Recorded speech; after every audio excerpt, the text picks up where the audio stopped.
Connor, last week almost everybody was getting started in the playoffs, but now we have Class A joining the fray, huh? Yeah, Ben, we're kind of in that funky part of the year. Class A just starting their playoff run.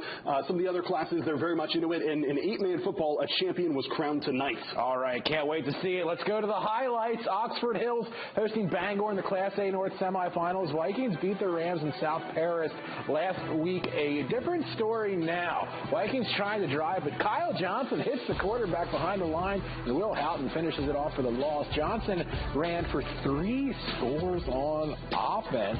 Let's get this. By seeding, anyway, Bangor upsets Oxford Hills 35-6 and will face number 1 Portland for the A North Championship. Congratulations to the Rams, and the Messalonsky Eagles roll into Augusta to try and take down the undefeated Rams in Class B North semi-action. Eagles start with it, and they get it to Malachi Cusano for a first down and just a little bit more. But then after that, it was all Coney. Parker Morin goes deep, and that would put the Rams in a striking distance. Now let's give Anderson Noyes some love. He runs this in from the Wildcat formation for the touchdown, and buckle in because in the second, it is Noyes once again, and check out the nifty footwork from the sophomore out of the pass, gets the Rams in the red zone. Then later on in the second quarter, they would give it right back to him, and that would make it a 21-0 Coney lead. You can tell I was excited. My voice cracked just a little bit there. The Rams crushed the Eagles 59-0. Wow, they're good. Freiburg Academy hosted Lawrence in the other Northern B semifinal. Bulldogs won the regular season match at 47-35. Different story here. Raiders down 7-0 in the first, when Ty Boone was far away, 65 yards to the end zone to tie it at 7. And that was the start of a big night for Boone.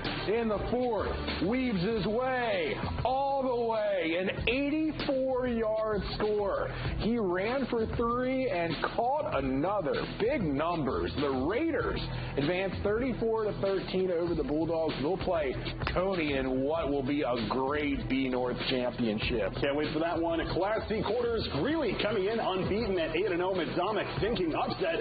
After Madomic picked off Greeley, they are in the Ranger red zone, but the exchanges mishandled. Rangers recover. Madomic D, tough challenge tonight. Luke Ziggy up for it, reads the option, takes down Luke Piper, but Greeley converted on 3rd and long. Sean Justice goes untouched into the end zone at 7-0 Greeley. He's bringing the boom. Madomic would fumble the ensuing kick. Greeley takes advantage. Piper, who ran for a touchdown, later rolled to James Till, and the Rangers move on 36-8 over the Panthers. A 4-5 matchup. Gardner, Wells, Class C showdown. Warriors lead the reigning one here 14-6 in the third with Gardner's Joseph Hanley is looking to change this with this reception. Wildcat formation for Justin Duty, and gone to find the end zone. A 2-point go is no good to make it 14-12. Remember that number. Wells looks to make something happen with his Colin Moody run, but they would stay at 14 towards the end of this drive. It's the red zone defense for Wells that really wins them this game. This sack from Brady Godin creates a long 4th down. Less than 2 minutes to go. Gardner once again threatening. Robert Bates comes rocketing off the blind side to hammer the quarterback. That hurts. To force a fumble, the Warriors kneel it out and move on another week. They sneak past the Tigers 14-12. Wells will face Greeley next week. Second-seeded Levitt hosted Foxcroft Academy in more Class C quarters. Opening possession, Hornets facing a 3rd down. Landon Marquis back to pass, has time, pump fakes, and then finds a wide-open Mason Henderson for a 42-yard touchdown at 6-0 Levitt. Early in the second, Leonardo De La Posa makes the 21-yard field goal. Great name. Ponies cut the lead 6-3. Next Hornets possession, the handoff goes to Henderson, and he scores from 11 yards out. Levitt up 12-3. Now later in the second quarter, the handoff goes to Nathan Carcos, and Ben, he will take this one all the way to the house. I don't know if we're going to get there. And there it is. The Hornets cruise 34-3 over the Ponies.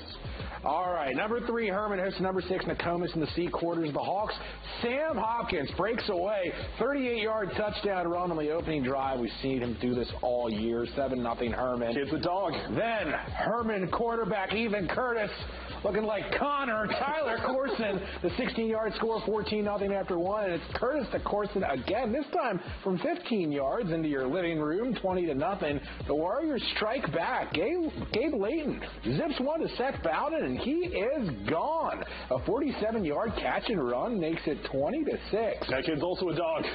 But ensuing kickoff, Hopkins scoops it up at the 14-yard line, and he is going to make everybody miss. Look at him go. What an answer. 86-yard kick return touchdown puts Herman up 27-6 at halftime. The Hawks' 9.5-minute drive to start the third, though, is snuffed out by Kobe Almeida's interception. All that.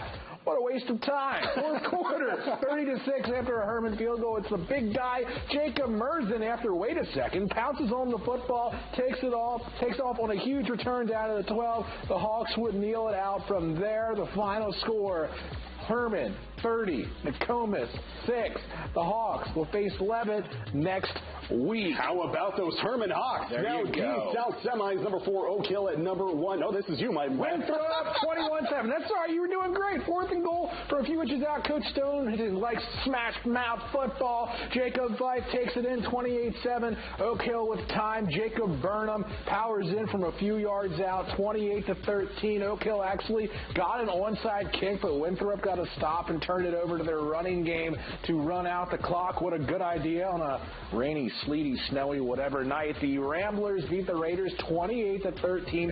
Winthrop will face Morse in the D-South Championship. Connor. I was like, I don't remember reading that one. It's Stearns taking on Dexter with a trip to the state title game on the line. The Minutemen with an offensive explosion early on here. Cohen Raymond will take this 25 yards to the house. Stearns scored 3 touchdowns roughly 5 minutes into this one. And at the start of the second quarter, it is Lucas Pelkey from 8 yards away. That would put them up 26-0. Now, Tigers down by 44 with 3 to play in the first half. But Bryce Cooper says, I am not going down without a fight. And check out the effort from the senior quarterback.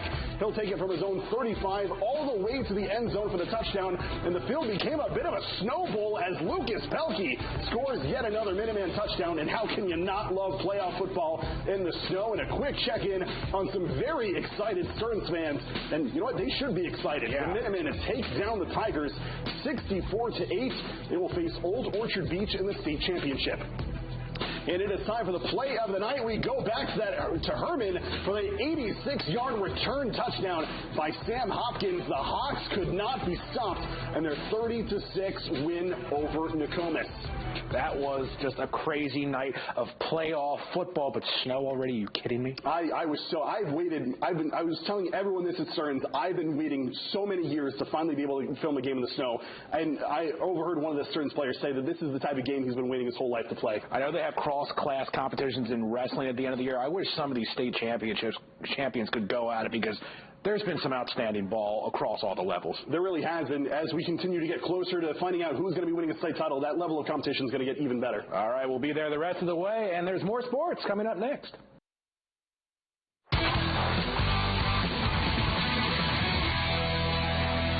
To make it another weekend sweep when the Black Bears capped off their series with UMass, but it's the Minutemen with a strong start. Francesco Del Els scores on the power play, 1-0 UMass after 1. So in the second period, Daniel Janko is the one with the opportunity on the man advantage, and just like that, it is 2-0. Even more trouble for Maine after that. Lucas Alvstad makes it 3-zip through 2. UMass adds an empty net goal in the third to win 4-0. And the Maine women's team hosted Boston University. Black Bears break the ice with Isabel Michaud scoring 1-0 after 1. The Terriers would strike back in the second. Neely Nicholson shorthanded 1-1 after 2 periods. Maine then retakes the lead when Ava Stevenson scores with the sweet deke. 2-1 Black Bears, and then Maine with a 5-on-3 power play, and that's when Stevenson has another one deflected through traffic, making it 3-1, and that is your final score from Orono. The Black Bears take it over BU. The Maine women's basketball team opened the season with St. Joseph's from Philadelphia. Let's go to the pit in Orono, okay? Maine's Olivia Alvarez, a new name this year, drives past the defense, floats the ball in the air, and it comes down in the bucket. Gabby Casey then tries to look for an open shot, but Alvarez is there. Instead, she passes to Jill Jacott, who lays the ball up and draws the foul. Kalia Sains' shot then goes off the bottom of the board, but Adriana Smith is there for the rebound, and she gets the basket. Emily Nowles available in the corner. She heaves the ball across the court to Jacott, who drains the three-pointer from the other side.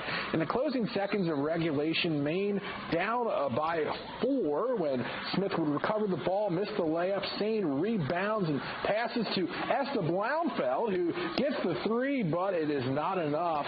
Maine falls just short, 63-62 to St. Joe's. Up next, Maine will head to NC State on Tuesday, Jack.